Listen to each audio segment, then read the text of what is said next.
감기 낀 놈이 섞는다라는 말이 있습니다. 크리스티아누 호날두가 딱 그 꼴인데요. 굴욕적인 패배와 함께 새 시즌을 시작한 맨체스터 유나이티드의 새 사령탑 에릭 텐 하그가 꾸준히 팀과 잡음을 내고 있는 크리스티아누 호날두에 대해 언급했습니다. 영국 메트로는 크리스티아누 호날두와 에릭 텐 하그 감독의 관계는 최악으로 치닫고 있다. 최근 호날두는 텐 하그의 발언에 분노했다라고 전했습니다. 맨유는 지난 7일 영국 맨체스터의 올드 트래포드에서 열린 2022-2023 잉글리시 프리미어리그 1라운드 브라이튼 앤드 호브 알비온과의 홈 경기에서 1대2로 패했습니다. 시즌 개막전 패배를 맛본 맨유는 브라이튼과 승부를 치르기 시작한 1909년 이후 113년 만에 처음으로 홈에서 브라이튼에 경기를 내주는 대구력을 맛봤습니다.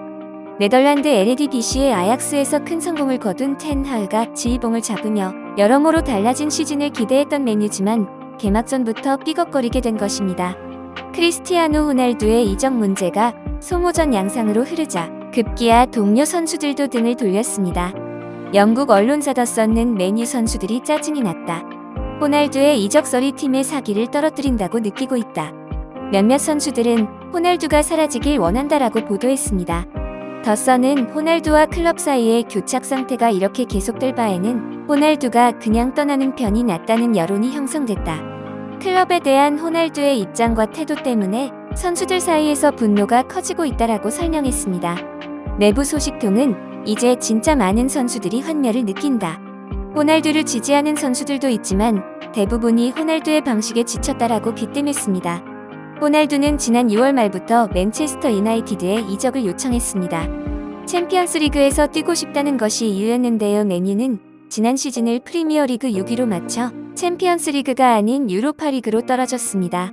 하지만 맨유는 호날두를 매각할 수 없다고 선을 그었습니다. 그러면서 갈등이 격화됐는데요. 호날두는 가족 사정을 이유로 프리시즌 투어와 팀 훈련에 모조리 불참했습니다. 그 어떤 클럽도 호날두를 원하지 않습니다.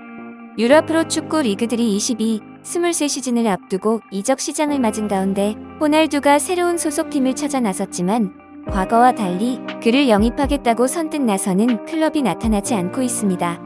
지난해 여름 이적 시장에서 호날두를 영입하기 위해 맨체스터 유나이티드와 맨유의 최대 라이벌 맨체스터 시티가 치열한 영입 경쟁을 벌였던 걸 감안하면 세계 최고 스타로 군림하던 호날두의 위상이 단 1년 새 급격히 추락한 셈입니다. 예상치 못한 싸늘한 반응의 호날두는 최근 유럽 내 최고 명문 구단으로 꼽히는 바이에른 뮌헨, 아틀레티코 마드리드, 첼시, 레알 마드리드, 파리 생제르맹 등의 나를 영입해달라며 이례적인 역제안을 했습니다. 호날두의 대리인은 이적을 위해 막대한 연봉도 삭감하겠다고 했지만 이들 모두 호날두의 역제안을 냉정하게 거절한 것으로 전해졌다고 밝혔습니다. 한때 세계 최고 명문 구단들이 군침을 흘리며 구애하던 호날두가 단 1년 새 줄줄이 퇴짜를 맞게 된 이유는 대체 무엇일까요? 일각에선 호날두의 나이와 기량 저하를 이유로 꼽고 있습니다. 1985년생인 호날두는 현재 37세로 대부분의 프로 축구 선수가 은퇴할 나이를 훌쩍 넘겨 현역 생활을 이어가고 있습니다. 곧 38세로 접어드는 호날두의 기량이 언제 급락해도 이상하지 않다는 얘기가 나오고 있죠. 하지만 축구 평론가들은 유럽 최고 명문 클럽들이 단순히 호날두의 나이와 실력만으로 그의 영입을 꺼리는 건 아니다라고 말합니다. 과거 전성기보다는 분명 기량이 떨어졌지만 냉정히 따지면 호날두는 여전히 세계 최고 수준의 기량을 갖고 있고 여전히 세계 최고 수준의 경쟁력을 갖고 있기 때문입니다. 그런데도 명문 클럽들이 호날두를 거부하는 건 기량이나 나이가 아닌 소속팀과 감독, 동료 선수, 축구 팬들에 대한 기본적인 존중을 상실한 호날두의 오만한 태도 때문입니다. 장기간 세계 최고의 슈퍼스타로 군림하다 보니 축구 선수로서 지켜야 할 기본적인 예의와 존중을 상실했고 이런 호날두를 영입해봤자 도리어 팀 내 화합과 조직력만 깨질 수 있다는 냉정한 평가가 유럽 축구 전반에 퍼지고 있기 때문입니다. 이는 손흥민의 유럽 내 축구 전반에 퍼지고 있는 칭찬과 상반됩니다. 토트넘의 데안 쿨루세브스키가 손흥민을 칭찬했습니다. 경기를 앞두고 열린 기자회견에서 쿨루세브스키가 손흥민과 해리 케인에 대한 질문을 받았습니다. 과거 유벤투스 시절 함께 호흡을 맞춘 크리스티아누 호날두와 손흥민, 케인의 능력을 비교해달라는 이야기였습니다. 영국 매체 더 부트룸에 의하면 쿨루세브스키는 호날두의 능력과 비교가 된다라며 나는 그들이 득점을 하도록 도와야 한다. 내일은 손흥민과 케인에게 공을 주는 것이다. 그들의 마무리 능력은 이 세상 수준이 아니다라고 칭찬을 아끼지 않았습니다. 레스터시티의 제임스 저스틴은 상대한 선수 중 최고가 누구였느냐는 물음에 손흥민이다. 정말 훌륭한 축구 선수다. 수비 뒷공간을 노리고 득점력은 최고 수준이라고 치켜세웠습니다. SP도 2021-22 시즌 베스트 11에 손흥민을 선정하면서 과감하고 영리한 질주, 탁월한 마무리 능력을 갖췄다라고 언급했습니다. 최근 한국을 방문한 토트넘의 안토니오 콘테 감독도 손흥민은 왼발, 오른발을 다 쓰는 환상적인 기량을 갖췄으면서 팀을 위해 헌신할 줄도 안다. 그는 월드 클래스다. 내가 본 가장 뛰어난 선수 중 하나다라고 칭찬을 아끼지 않았습니다. 또한 세계적인 명장으로 꼽히는 훌렌 로페테기 세비야 감독이 대한민국 공격수 손흥민을 향해 특급 칭찬을 전했는데요. 로페테기 감독은 손흥민은 제가 굉장히 좋아하는 선수라며 한국 최고이자 프리미어리그 최고의 선수다. 많은 골을 넣을 줄 안다. 한국 선수라는 자부심을 느껴도 될 것 같다고 높이 평가했습니다. 이정료는 선수의 현재 가치를 알려주는 가장 확실한 척도입니다. 갖고 있는 기량만큼의 퍼포먼스가 나오지 않으면 이정료에서도 무섭게 거품이 빠집니다.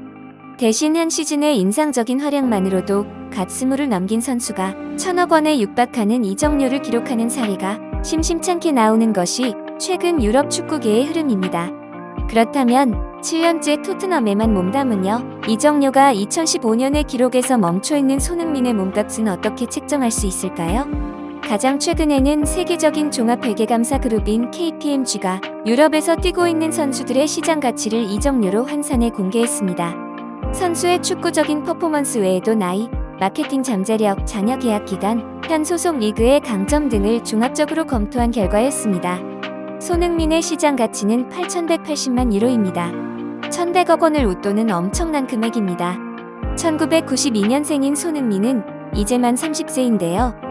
KPMG가 발표한 자료에서 톱 50 중 30대 선수는 손흥민 외에 리버풀의 공격수 모하메드 살라, 맨체스터 시티의 미드필더 케빈 더브라이너, 레알 마드리드의 골키퍼 티보 쿠르투아까지 4명에 불과합니다. 살라가 9,500만 유로, 더브라이너가 8,280만 유로로 손흥민보다 위였지만 30대 선수로만 따지면 세계 3위라는 뜻입니다. 놀라운 것은 손흥민이 이전 발표 자료에 비해 몸값이 더 올랐다는 점입니다. 손흥민은 2021년 여름 토트넘과 4년 재계약에 서명했습니다. 당시에도 리버풀, 레알 마드리드, 바이에른 뮌헨 등 세계 톱10에 드는 빅클럽들이 관심을 표명했었습니다. 하지만 토트넘에 대한 절대적인 충성심을 나타낸 손흥민은 팀 내 최고 대우를 보장받는 조건으로 잔류했습니다. 토트넘의 콘테 감독은 손흥민에 대한 변함없는 신뢰감을 나타내고 있습니다.